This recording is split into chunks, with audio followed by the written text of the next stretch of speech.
हम चाहते तो यही थे कि ये बात मुराद के थ्रू हो, लेकिन पता नहीं हमारा भाई तुम्हारे कौन से जादू के शहर में है कि उसने इस बात से हाथ हटा लिया है। मेरे घर के कुछ उसूल हैं जो सबके लिए हैं, चाहे वो किसी गरीब की बेटी हो या किसी बादशाह की। तमीज किस बात की है भाई? हमारी बीवी को अगर किसी बात का गुरूर है ना, तो उसका गुरूर दूर करवाओ। भाई और अम्मा को आगे किस तरह हैंडल करना है और किस तरह डील करना है, ये तुम्हारी जिम्मेदारी। हम सबका मुश्तरका फैसला है कि शाह महल अम्मा के नाम कर दिया जाए। ये डॉक्यूमेंट्स है, साइन कर दो।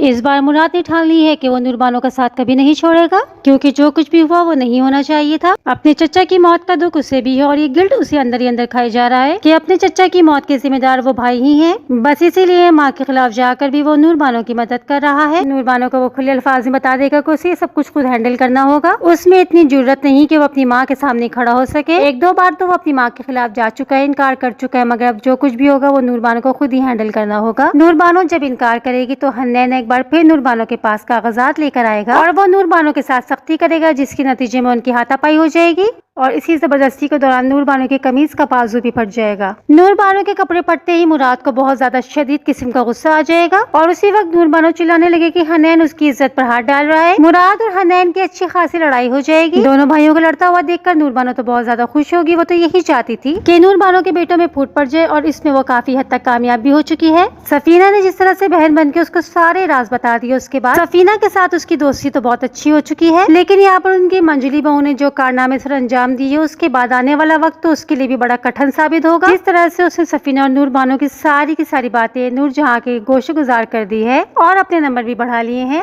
आने वाले वक्तों में यही नूरजहां उसके ऊपर बिल्कुल भी एतबार करने वाली नहीं। सफीर जिस तरह से अपनी बीवी के आगे पीछे मंडलाना शुरू हो चुका है, बात जल्दी नूरजहां को खटकने वाली है। नूरजहां कभी नहीं चाहती कि उसके बेटे उसको छोड़कर किसी और को अहमियत दे और अब उसके बेटे जिस तरह से अपनी बीवियों के आगे पीछे फिरने लगे हैं, ये बात भला नूरजहां से कहाँ बर्दाश्त होने वाली है। हुनैन तो पहले अपनी माँ को हरी झंडी दिखाई चुका है। हुनैन भी अपनी बेटी पैदा हो जाने के बाद अपनी माँ से साफ साफ कह देगा कि उसको अपनी बेटी बहुत ज्यादा प्यारी है। वो अपनी बेटी और अपनी बीवी सफीना के साथ किसी किस्म की कोई ज्यादती नहीं होने देगा। दोनों बेटे एक तरह से हाथ से निकल ही चुके हैं और सफीर को वो गिल्ट में मुब्तला रखती है और जल्द ही सफीर खुद ही गिल्टी फील करने लगेगा। तरह उसने महा के साथ सलूक किया, अंदर अंदर वो गिल्टी फील करना शुरू कर देगा। महा की डेथ हो गई, वो इतनी मुश्किल दौर से गुजर रही है, लेकिन अपनी आसाइश अपनी खुशी के लिए वो अपनी माँ के पास वापस आ गया। पलट के अपनी बीवी को पूछा तक नहीं, ये बात उसे अंदर ही अंदर खाई जाएगी और इस बात का इजहार वो सुम्बुल से भी करेगा। बात सुन के सुम्बुल को काफी ज्यादा हैरानगी होगी। उसे लगा था कि सफीर उसकी तरफ पलट आया था, मगर आज भी सफीर के दिल में महा के लिए जो मोहब्बत है वो चाहकर भी वो मोहब्बत हासिल नहीं कर सकती। बात जब वो नूरजहां को बताएगी तो नूरजहां को कुछ इत्मीनान होगा कि कम अज कम उनका एक बेटा भी उनके हाथ से नहीं गया। वो अपनी बीवी को इतनी अहमियत नहीं देता। नूरजहां के लिए तो ये बड़ी ही खुशी की बात होगी। व्यूअर्स, आपको क्या लगता है, क्या सफीर एक बार फिर महा के पास पलट जाएगा या महा को भूलकर वो सुम्बुल के साथ ही रहना शुरू कर देगा? आपकी जो भी राय हो, अपनी कीमती राय का इजहार मुझे कमेंट सेक्शन में लाजमी किया करें। वीडियो अच्छी लगी करे तो लाइक कर दिया करें। मज़ीद इस तरह के ड्रामास रिव्यूज के लिए मेरे चैनल को सब्सक्राइब करना बिल्कुल नहीं भूलिएगा।